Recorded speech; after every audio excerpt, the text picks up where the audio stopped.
샬롬, 공동체 성경 읽기 오신 분들을 진심으로 환영하고 축복합니다.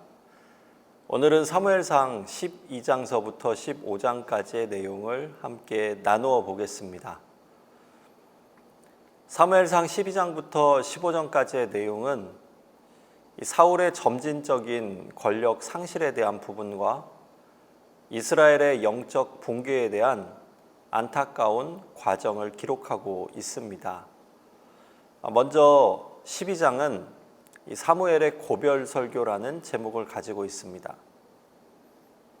사무엘은 자신의 통치권을 사울에게 이양하면서 이스라엘 백성 앞에서 지도자로서의 고별 설교를 하게 됩니다. 사실 사무엘의 입장에서 이 사무엘상 12장을 우리가 읽어보게 되면 이스라엘 백성들에 의해 거의 반강제적으로 태위를 당하게 되는 지도자 사무엘의 모습을 보게 됩니다. 그래서 사무엘상 12장 1절 말씀은 사무엘의 서운한 감정이 섞여 있는 것을 볼 수가 있습니다. 사무엘이 온 이스라엘에게 이르되 보라, 너희에게 내가 한 말을 내가 다 듣고 너희 위에 왕을 세웠나니, 이렇게 기록을 하죠. 여기에서 중요한 문구는 바로 너희가 내게 한 말입니다. 사무엘의 서운함을 강조하는 부분으로 해석할 수가 있습니다. 이어지는 사무엘상 12장 3절의 후반부를 한번 보십시오. 내가 누구의 소를 빼앗았느냐? 누구의 나귀를 빼앗았느냐? 누구를 속였느냐? 누구를 압제하였느냐? 내 눈을 흐리게 하는 뇌물을 누구의 손에서 받았느냐? 그리하였다면 내가 그것을 너희에게 갚으리라 하니. 하나님 보시기에 또 사람 보기에 진실한 삶을 살았다는 그의 고백을 들을 수가 있습니다. 이스라엘은 사무엘 시대까지 왕이 없었습니다. 하나님께서 이스라엘의 왕으로서 사사나 또는 선지자들을 통하여서 그들에게 말씀하여 주셨던 이 정치를 신정정치라고 이야기를 합니다. 하나님의 법 아래에 있는 국가에서 이제는 이스라엘이 국민이 세운 왕을 통하여서 지도함을 받게 되는 이 왕정 정치로 변화가 되는 것을 보게 됩니다. 사무엘은 먼저 자신이 하나님의 말씀을 전달하는 종으로서 이스라엘 백성을 위하여서 판관직을 충실히 감당한 사실을 쭉 술회를 하게 됩니다. 그 내용이 바로 이 사무엘상 12장 1절서부터 5절까지의 내용입니다. 이어지는 6절에서부터 25절의 내용의 핵심은 이스라엘 백성에게 여호와를 잊으면 화를 자초한다는 사실을 거듭 강조하고 있습니다. 사무엘상 12장 23절을 보게 되면 그가 이스라엘의 영적 지도자로서 늘 마음에 품었던 생각이 기록되어져 있는데 기도하기를 쉬는 죄에 대한 부분이었습니다. 그는 하나님과 늘 기도로 소통을 하였고 이스라엘 백성을 위하여서 하나님께 항상 기도하였던 지도자였습니다. 그의 영적 권위는 하나님과의 소통, 즉 기도에 있었음을 볼 수가 있습니다. 결국 이 하나님과의 소통을 위하여서 우리가 붙잡아야지 될 두 가지 기본 지침을 오늘 본문은 말씀과 기도로 해석합니다. 하나님의 말씀을 붙잡고 또 삶의 순간마다 하나님께 기도로 간구하는 그 사람, 곧 하나님의 은혜를 경험하는 사람이 될 수가 있습니다. 그래서 사무엘은 그의 고별 설교를 통하여서 사울 왕과 이스라엘 백성에게 두 가지를 강조합니다. 하나님의 율법, 즉 말씀을 지키며 항상 하나님 앞에 기도하는 지도자와 백성이 되라는 말씀입니다. 사무엘상 13장서부터 15장까지의 내용을 보게 되면 이제 사울 왕의 점진적인 영적 타락 과정을 기록하고 있습니다. 사실 오늘 말씀은 앞선 사울 왕의 피택 과정과 비교하여서 볼 때에 그의 영적 타락이 어디에서부터 시작되었는지를 우리가 살펴볼 수 있습니다. 앞선 사무엘상 9장 16절과 10장 1절의 말씀을 보게 되면 사울이 사무엘에게 기름 부음을 받아 이스라엘의 지도자로 임명을 받았을 때 그는 처음에 여호와의 영을 받아 예언을 하였습니다. 또한 10장 22절로 넘어가게 되면 미스바에서 왕으로 제비 뽑혔을 때에도 그는 행구 사이에 숨을 정도로 겸손했던 사람입니다. 그리고 사울은 사사처럼 이스라엘을 암몬의 손에서 건져내어서 길갈에서 임금이 되는 것이 11장에 기록되어져 있습니다. 하지만 그는 블레셋 전쟁이 기록되어져 있는 사무엘상 13장, 14장과 이 아말렉 전쟁이 기록되어져 있는 15장에서 하나님께 불순종을 하게 됩니다. 이 성경은 사울 왕의 몰락이 자신을 높이고 자신을 자랑하기 위한 그의 교만과 이기심으로 인한 결과였다 이렇게 말씀을 하고 있습니다. 그리고 그 바탕에는 앞서 사무엘 선지자가 강조했던 두 가지 말씀과 기도를 등한시하였기 때문이었습니다. 사무엘상 13장은 블레셋과의 전쟁에 앞서 사울 왕이 잘못을 저지른 부분을 다루고 있습니다. 사울 왕이 이스라엘을 다스린 지 2년이 되었을 때에 사울은 정예 부대를 조직하여서 이스라엘 국경에 배치되어져 있었던 이 블레셋의 수비대를 타격하여 전면전을 펼치게 되는 것을 볼 수가 있습니다. 사울은 먼저 이스라엘 사람 3,000명을 택하여서 그 중에 2,000명은 자신과 함께 믹마스와 베델산에 진을 치고 나머지 1,000명은 아들 요나단과 함께 베냐민 기브아에 진을 칩니다. 이 요나단과 그의 부대는 블레셋의 수비대를 공격하여서 큰 승리를 거두게 됩니다. 그리고 사울은 나팔을 불어 모든 히브리 사람들에게 전쟁이 시작되었음을 알려주죠. 일단 사울이 승기를 잡았다고 그는 생각을 했지만 이 블레셋이 이 소식을 듣고 진군을 하여서 이 베다웬 동쪽 믹마스에 진을 쳤을 때에 그 수가 엄청났음을 보게 됩니다. 사무엘상 13장 5절 말씀을 보시게 되면 병거가 3만, 마병이 6천, 군사는 해변의 모래와 같았다 이렇게 기록을 합니다.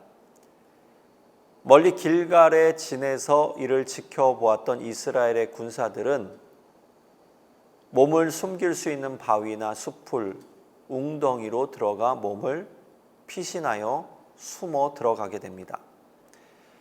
당시 이스라엘 땅에는 철공이 없었기 때문에 사무엘상 13장 22절에 이 사울과 요나단 외에는 이스라엘 군대에 칼을 가진 자가 없었다 이렇게 기록하는 것을 볼 수가 있습니다. 다시 말해서 칼 없이 전쟁을 시작한 사울 왕, 그에게 있어서 블레셋 전쟁은 왕으로서의 권위를 보여주고자 하는 그의 욕심이 밑바탕이 되어 시작되었음을 알 수가 있습니다. 사울 왕의 리더십에 가장 큰 위기가 발생하게 되었을 때에 그는 사무엘을 기다립니다. 이 선지자 사무엘과 함께 이스라엘 백성이 번제와 화목제를 드리고 전쟁을 시작하려고 미리 준비해 두었기 때문입니다. 하지만 약속 시간 7일이 지났는데도 사무엘이 도착하지 않자 그의 마음은 초조해지기 시작을 합니다. 이스라엘 군사들이 부대를 이탈하여서 숨기 시작했고 또 적군은 코앞에서 바로 전쟁을 시작할 것 같은 움직임이 사울을 초조하고 불안하게 만들었기 때문입니다. 번제와 화목제는 제사장이 드릴 수 있는데 사울은 이를 무시하고 자신이 하나님 앞에 번제를 드립니다. 그리고 사울이 번제를 드리는 장면을 사무엘 선지자가 도착하여 보게 됩니다.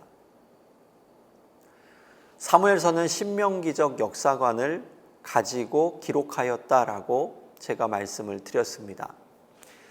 이 신명기적 역사관의 핵심은 하나님께 순종을 하면 축복을 받고 하나님께 불순종을 하면 버림을 받는다라는 말씀입니다. 블레셋과의 전쟁에서 제사장만이 드릴 수 있는 이 번제를 사울 왕이 직접 인도한 것은 직권남용의 월권으로 해석을 할 수가 있습니다.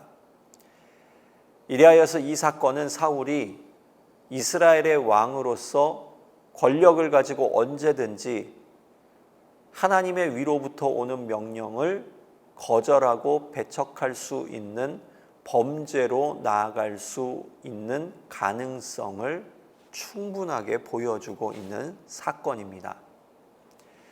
이어지는 사무엘상 14장을 보게 되면 사울의 아들 요나단이 블레셋을 습격하는 부분과 사울의 경솔하고 성급한 모습을 대조하여 보여줍니다.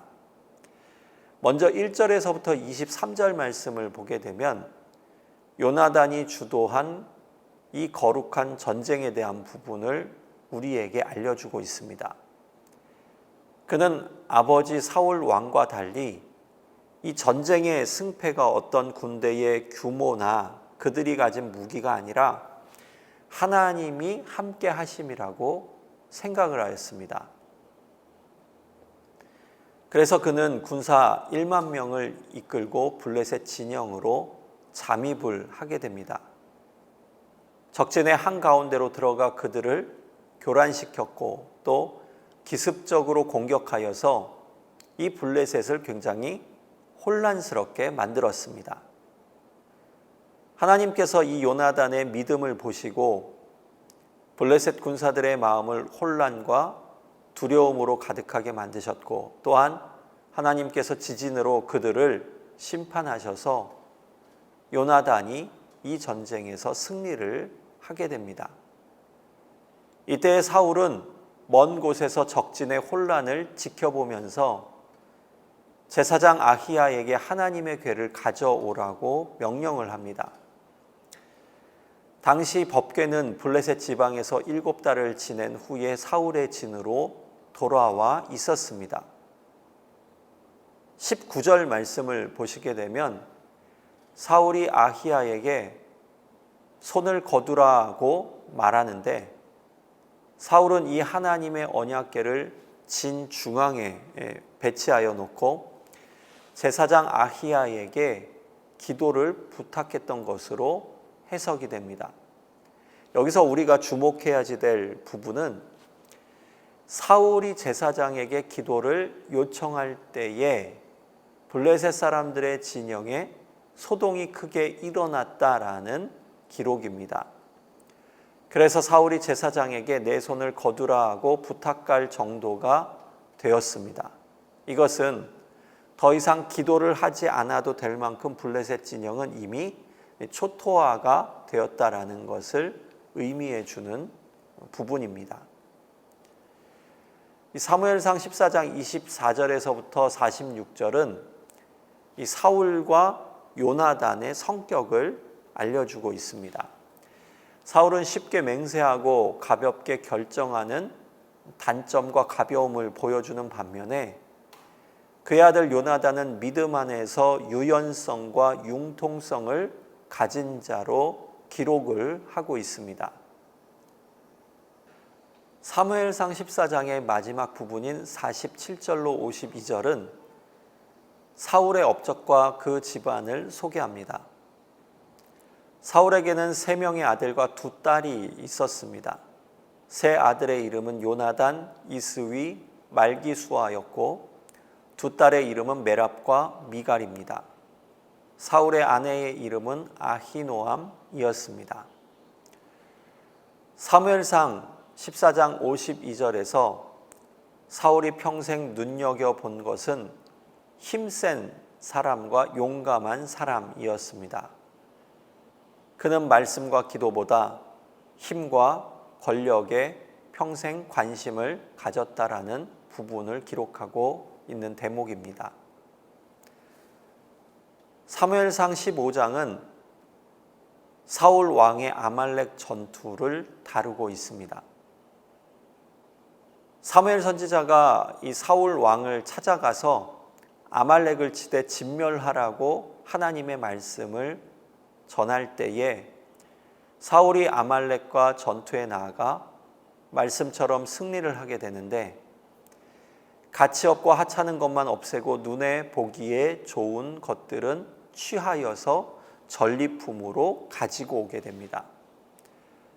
사울은 전쟁에서 승리를 했고 또 길갈에서 자신을 위한 기념비를 세우게 됩니다. 24절 말씀으로 보게 되면 백성을 두려워하여서 하나님의 말씀을 어기고 이 전리품을 챙겼다라는 핑계를 대기도 합니다. 사무엘상 15장 35절에 이런 말씀이 있습니다. 사무엘이 죽는 날까지 사울을 다시 가서 보지 아니하였으니 이는 그가 사울을 위하여 슬퍼함이었고 여호와께서는 사울을 이스라엘 왕으로 삼으신 것을 후회하셨더라.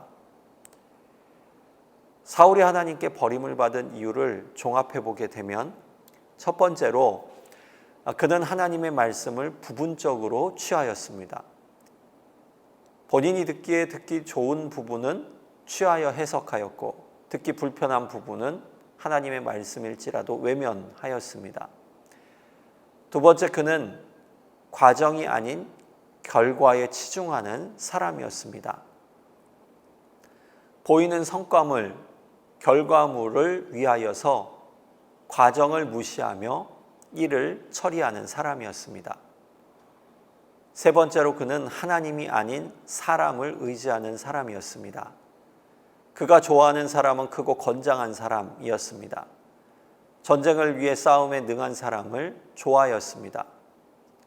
또한 사람의 인기를 하나님의 말씀보다 더 중요시 여겼습니다. 하지만 전쟁은 덩치나 힘으로 이기는 것이 아니라 말씀과 하나님께서 허락하여 주시는 지략에 있음을 우리가 알 수가 있습니다.